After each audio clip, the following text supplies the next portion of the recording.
A while back, I made this video on restoring this number 5 Stanley hand plane, and it doesn't look as good as it did when I first restored it, but I think it's still pretty good. Sole does have a scratch in it, and I never removed all the pitting that was in the front just because it had gone so deep that I didn't think it was worth removing that much stock from the rest of the sole. But in that video, I got a bunch of comments that said basically that, you know, the right way to flatten the sole is to make sure that the frog is under tension, or to put the sole under tension before you flatten it. So being curious, I wanted to see if it actually made a difference to have the sole under tension with the frog the way that it is assembled, or if it doesn't make a difference. So I didn't know coming into this video, and the point of this is not to say I told you so.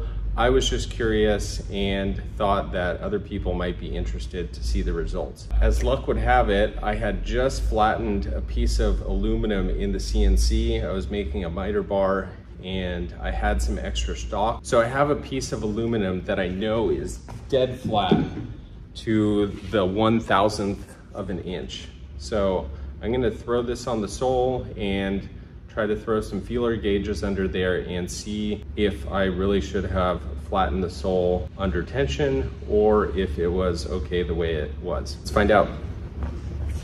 So here I have the plane as it would be assembled, because basically the theory is once you tighten down the frog, which for those of you that aren't familiar with the plane, the frog is this thing. Basically, your plane iron rests against this, then it is held in place with this cap iron. I think the best way to check for sole flatness is under tension with it fully assembled. That way we can see what the sole would look like during a planing operation. And then I'm gonna make sure that my blade is fully backed out.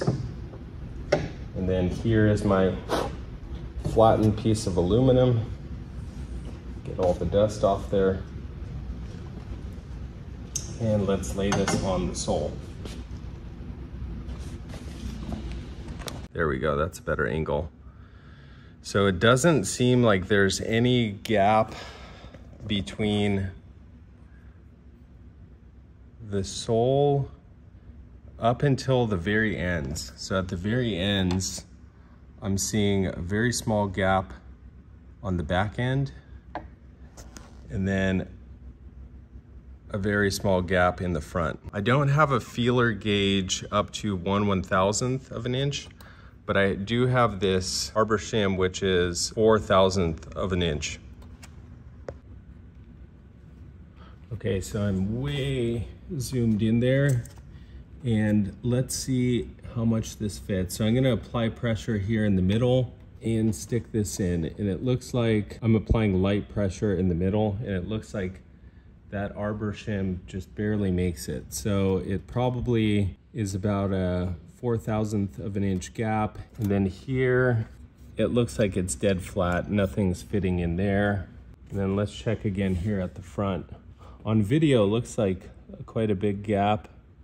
Okay, so this one fits about 3/4 of an inch. There's a gap in the front of the sole. I wanted to see if there's any gapping with the plane assembled as it's normally used. And as I recall, this was about the level of flatness that I got the sole. But now that I've come this far, let's just see if there's any difference with the frog removed.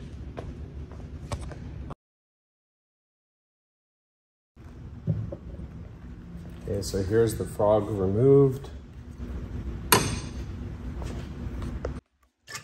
All right, so from first looks, it looks like it's about the same. We'll do this non-scientific shim test again, and just by eye. So the back, if I recall, looks like it goes in about the same. And then there's not really any gapping here. In the front, it actually seems like it's going in a little bit less. Oh no, there we go. I think depending on where I have the bar, there's a little bit bigger gap if I move it over to the right side. And then the gap, oh yeah, and then the gap gets bigger. And then in the center, it seems to be, or actually, where was that? Right there. So in conclusion, to me, it seems like it didn't make much of a difference on this plane. Maybe it's different based on the size of the plane.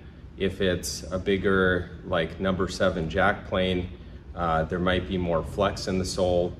I'm not sure. This isn't a scientific enough study to make a conclusion, but I was just curious to see if it really made a difference in this particular case.